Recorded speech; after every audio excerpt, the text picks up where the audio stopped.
Up until Sekiro: Shadows Die Twice, From Software games had a specific pattern.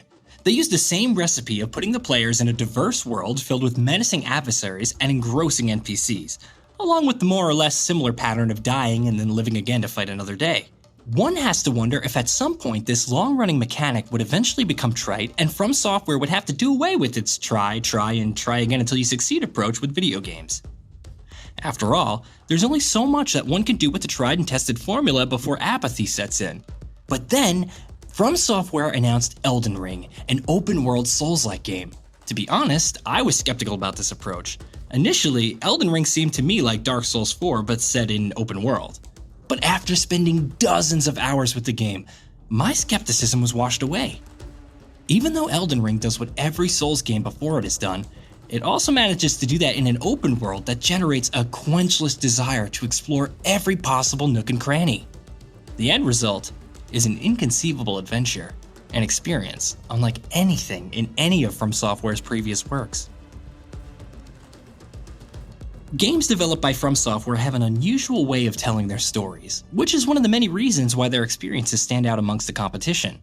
Elden Ring is no different in this regard. The lands between, which is the setting of the game, are filled with mysterious and engaging NPCs.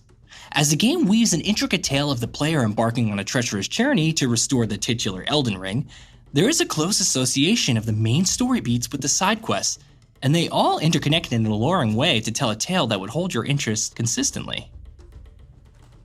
As expected, most of the lore is told in an indirect manner, whether it be through conversations with NPCs, descriptions of items, or through exploring the world.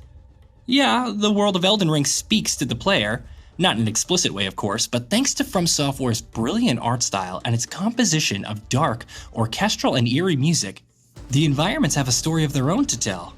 It's up to the player to connect these beads and derive the narrative. This method of storytelling is what adds to Elden Ring's world building and makes the game a joy to explore. Yeah, not much has changed in the way From Software tells its stories, but that could never be a bad thing given how expertly it's been done here. The open world is easily one of the biggest highlights of Elden Ring. Featuring a massive map that is divided into different locations, the world has all the ingredients that From Software is known for.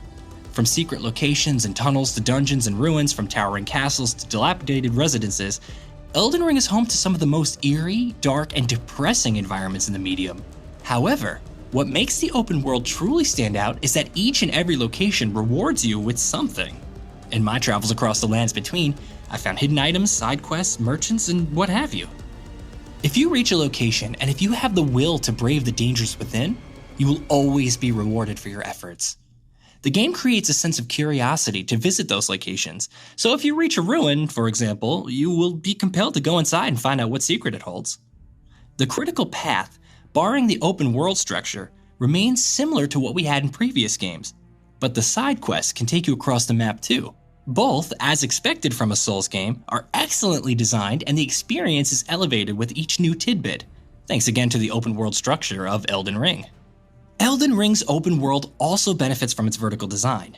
There are underground locations, which are more or less as big as the ones found in Dark Souls 3, and it's all smartly connected to the main map. Level design has always been one of the strongest elements of From Software's Souls series, but in Elden Ring, this has been notched up to an altogether different level due to the sheer size of its world. Legacy dungeons are where we see most of this excellent design in action, but unfortunately some of the smaller dungeons have a samey feeling to them. This is a clear case of reused assets and implementing some sort of procedural process to develop these dungeons. Given that there are so many of them in the game, I understand the need to use the shorthand approach, but some players may find issues with its aforementioned shortcomings. As noted previously, Elden Ring features a massive open world, but thankfully you have a torrent at your disposal for faster navigation. Using this mount is ideal for collecting resources scattered across the world and also to reach the game's various sites of grace. Despite having such an enthralling open world to explore, however, From Software have missed the opportunity to make it a bit more emergent than it already is. In my time with the game, I didn't see any impact of the time of day on enemy patrols, for instance. So, even if it's day or night, or if there's a change in weather, enemy patrols use the same routes. It also doesn't seem that we can lure enemies to attack one another. I did come across a few such encounters, but those were clearly scripted and would have happened repeatedly every time they were reset at a site of grace. To be fair, there are a few bosses, enemies, and NPC encounters that can only be triggered during a specific time. But in my playtime, there were only a few such cases. The game also lacks an activity log of sorts that would have helped in tracking activities and points of interest in the world. It's easy to get lost and forget things in the world as big as this, but I can't help but feel like the inclusion of some sort of tracking feature would have made exploration even smoother. Combat and player strategy in Elden Ring, meanwhile, feels like an evolution rather than a revolution. The core system is very similar to the Souls series, but From Software have included some smart enhancements to make the combat feel more suited to the open world. The game borrows stealth elements from Sekiro, and given how basic it was in that game, one could easily dismiss its inclusion in Elden Ring.